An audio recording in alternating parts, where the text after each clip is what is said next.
Ustadz Zulkarnain Al-Maduri, bahwa beliau ini berfaham sufi, teman-teman. Nah, ini tujuannya sebenarnya.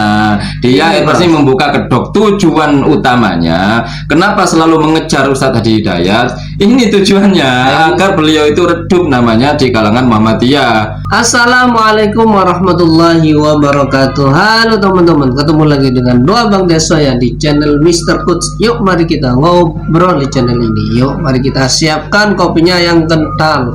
Ngolah pikir dengan share tapi santai. Terima kasih kepada para mukibinnya Ustadz Hadi Hidayat yang kemarin dengan semangatnya memberikan link kepada saya mengenai klarifikasi dari Ustadz Hadi Hidayat ketika dia menyampaikan Malik bin Anas adalah anaknya Anas bin Malik atau Imam Malik anaknya dari Anas bin Malik. Di situ saya yakin bahwa para mukibin ini akan sangat semangat untuk menunjukkan video klarifikasinya karena Imam Malik bin Anas adalah anak dari Anas bin Malik. Kan betul emang, apanya yang salah? Menurut Harry Pras loh ya, ini versinya Harry Pras. Betul kan? Betul. Biarin aja sudah. Biarin gini, enggak apa-apa. Harry Pras menyalahkan bahwasanya Ustadz Hadi Hidayat statementnya Imam Malik adalah anak dari Anas bin Malik. Emang betul. Kan gitu Imam Malik bin Anas bin Malik bin Abi Amir. Memang betul kalau gitu. Kalau itu memang silsilahnya. Lah iya bos, salahnya kan gitu. Oke. 7 tahun kan ya bos. Ini video 7 tahun diangkat lagi oleh Harry Pras. Nah, kami gak mengatakan yang Anas bin Malik sahabat Nabi loh ya. Ini versi Harry Pras katanya dia gitu. Imam Malik bin Anas bin Malik katanya salah. Nah itu yang betul, nggak ada yang salah itu. Imam Malik bin Anas bin Malik bin Abi Amir kan begitu, iya. Ya kan, ya sudah betul itu. Oke. karena agar kalian dapat berpikir bahwa Ustadz Hadi Hidayat itu memang pernah melakukan kesalahan yang dimana dia dulu itu sempat mau untuk mengklarifikasinya. Karena apa? Kesalahannya sangat gamblang. Tapi di situ sekelas Ustadz Hadi Hidayat bisa keliru dalam menyampaikan. Ayo ya Allah. Itulah manusia teman-teman, bisa keliru, bisa khilaf. Loh, sudah menyadari bos. Itulah manusia, bisa keliru, bisa hilaf. Itu kalau untuk manusia lain, manusia di luar kelompoknya. Tapi kalau manusia di kelompok dia selalu benar, nggak pernah dikritik. Ya kan, buaya yang makan lalat, ya kan, tongkat itu bukan tongkat yang panjang, bukan tongkat tapi balok namanya, ya kan. Rukun wudu ada 2. Kemudian apalagi itu bos? Ya, kencing babi suci, minum kencing onta nggak apa-apa, semuanya itu enggak salah karena mereka semua bukan manusia gitu bos. Kalau yang di luar kelompoknya itu manusia, pasti ada salahnya. Tapi kelompok Harry Pras ini bukan manusia, bukan, nggak tahu spesies mana dia, ya kan, beda spesies. Kayaknya dia dari planet Names lah, ya kan. Itu sekelompok dengan Pikul, nggak pernah salah pokoknya. Mereka nggak pernah salah. Kalau kelompok yang lain harus salah. Nah ini repot ini. Aduh, palang. Bisa salah, bisa lupa, bisa luput, bisa terjebak dengan popularitasnya yang tidak mau disalahkan. Ente sendiri gimana ente kesalahannya di hitung kesalahannya ente. Kenapa ente sibuk ngitung kesalahannya ulama?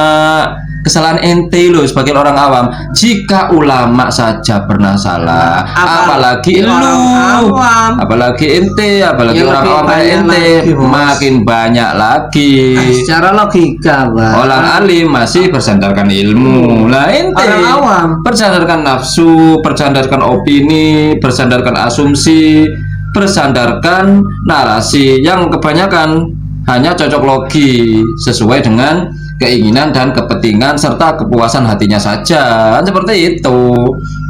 Kalau ulama biasanya berdasarkan ilmu. Memang ulama yang menyesatkan itu lebih berbahaya bos, lebih ditakuti oleh Nabi lebih khawatir kepada ulama usu daripada dajjal gitu bos ya. Ulama yang menyesatkan bahaya.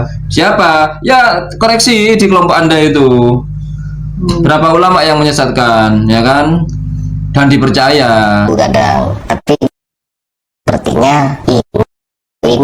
berfaham Sufi teman-teman, bukan berfaham Muhammadiyah.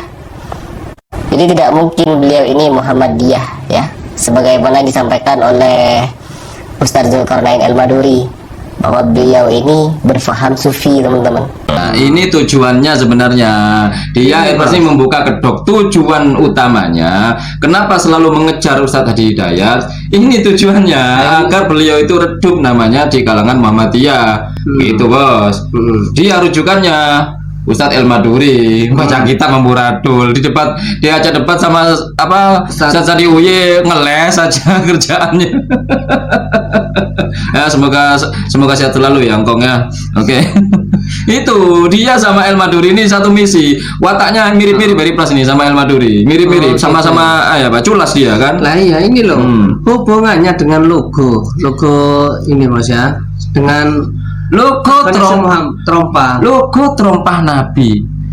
Kenapa harus Sufi yang identik dengan itu?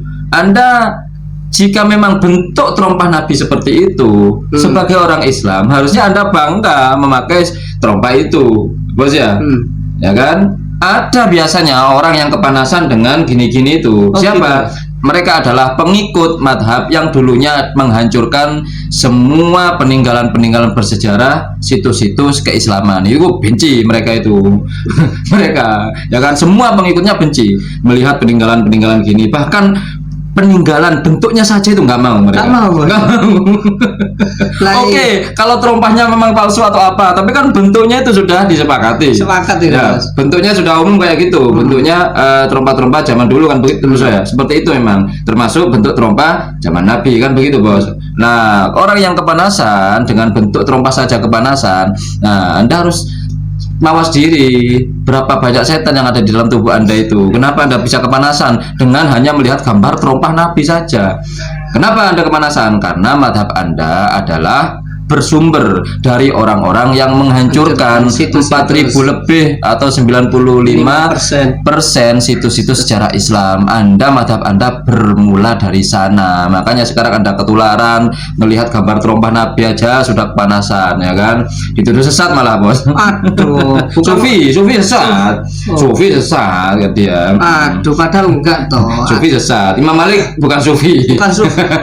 Imam Ghazali. Imam empat madhab itu bukan Sufi katanya. Padahal ulama Ahlussunnah wal Jamaah sepakat bahwasanya Imam empat madhab ini termasuk golongan Sufi. Ghazali, semua ulama-ulama salaf itu menjadi rujukan ulama-ulama Sufi. Terlepas dari Sufi-Sufi yang melenceng kan begitu Mas. Sebutkan misalnya Malik bin Anas, anaknya Anas bin Malik, sahabat besar, dia itu keliru dan nggak perlu banyak alasan, keliru.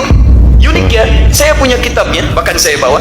Saya tinggal di negeri Imam Malik, saya punya kitabnya yang bahasa Arab, yang bahasa Indonesia, tapi Allah masih menanamkan kekeliruan di lisan. Iya. Jangan terlalu berlebihan mengkultuskan seorang Hadi Hidayat, jangan kultuskan karena saya manusia. Jangan, tapi mungkin Anda sudah mengkultuskan Anda ya sampai mati-matian. Ada yang kurang tinggalkan, ada yang baik di ustadz lain itu yang diambil. Dan ketika kita manhajnya seperti itu, ringan kehidupan kita. Jangan dianggap semua pasti benar yang hadir dari dalam diri saya. Oh, benar, semuanya yang ada di diri Anda tuh benar Pak, kata mukibin Anda. Kita ini yang kurang ngaji. Masih ngaji sampai mana Heri? Tanyakan ini salah, ini gak benar. Heri Pras ini sebenarnya nggak berisi, nggak ada isinya. Dia cukup dengan modal arogan saja, cukup dengan modal pendapat dia harus benar, kritikan dia harus benar, orang lain harus salah. Jadi kita nggak perlu lah nanggepi narasi-narasi kayak gitu. Soalnya jika dituruti maka kita akan ketularan baunya, gitu bos. Jika kita bergaul dengan orang-orang yang penjual minyak wangi, ya kita ikut wangi kan gitu bos. Jika bergaul dengan orang-orang yang memberi hukum daging busuk itu suci, kita jadi busuk juga bos. Ayo bos, sebenarnya orang yang pasti mikir lah ya. Ibaratnya seorang Heri Pras, kemudian kritikannya harus diterima semua orang, termasuk MUI harus mendengarkan dia, termasuk ustadz-ustadz senior harus mendengarkan dia, harus menyetujui apa yang dia paparkan. Itu sudah logikanya benar-benar jongkok teman-teman ya. Mungkin itu obrolan hari ini, mudah-mudahan bermanfaat, mudah-mudahan mencerahkan, mudah-mudahan akal kita bisa dipakai lagi dengan selektif objektif dan kita bisa bersikap dengan bijak. Yang baik-baik semuanya datang dari Allah, yang jelek-jelek datang dari kami. Mohon maaf. Akhirul kalam. Assalamualaikum warahmatullahi wabarakatuh. Waalaikumsalam warahmatullahi wabarakatuh.